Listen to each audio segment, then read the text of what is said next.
Hi, I'm Mark for Channel 2 News, and I'm Ronald Tato. And we will be talking to you about the important people that impacted the Civil War. First, I'm going to be talking to you about Abraham Lincoln.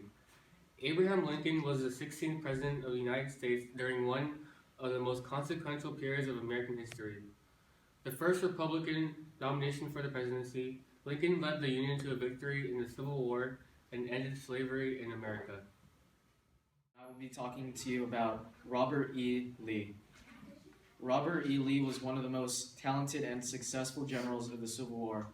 After graduating from the U.S. Military Academy at West Point in 1846, Lee fought the Mexican-American War, where he showed his excellent leadership skills.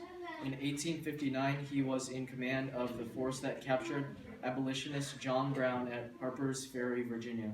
Though he was against secession, he declined Lincoln's offer to command the Union Army. Instead, declaring his allegiance to his home state of Virginia, Lee commanded the Confederate Army of Northern Virginia until his surrender to General Grant at Appomattox Courthouse on April 9, 1865. Next, I'm going to be talking to you about Jefferson Davis. He was the first and only president of the Confederate States of America. Davis was a moderate political leader who was never able to figure out how to defeat the better equipped North. Alright, that's all for the people today, folks, on Channel 2 News. Next, we'll be covering the causes of the Civil War with Jasmine and Dejan over there.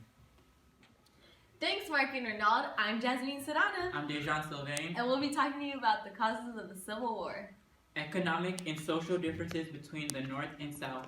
States versus federal rights. The fight between slave and non-slave state proponents. The growth of the abolition movement.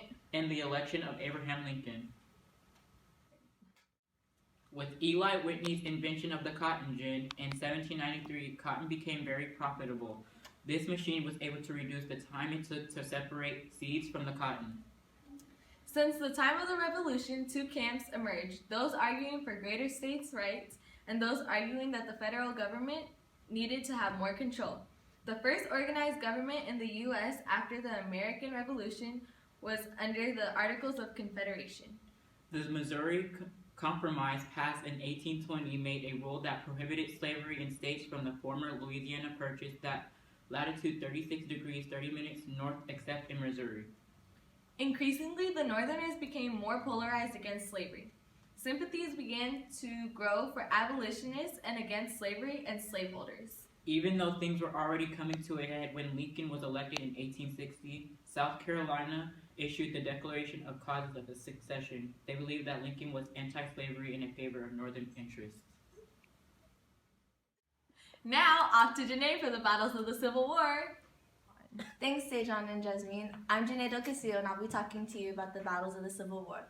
The Battle of Philippi happened in West Virginia, June 10th.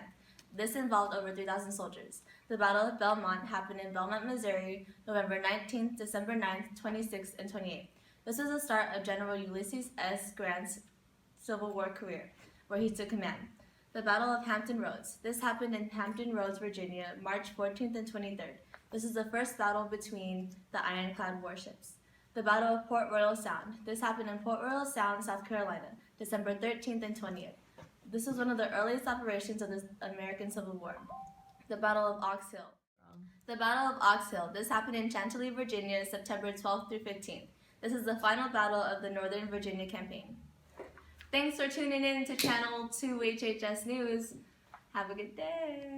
Sponsored by Smart Water. It doesn't really make you any smarter.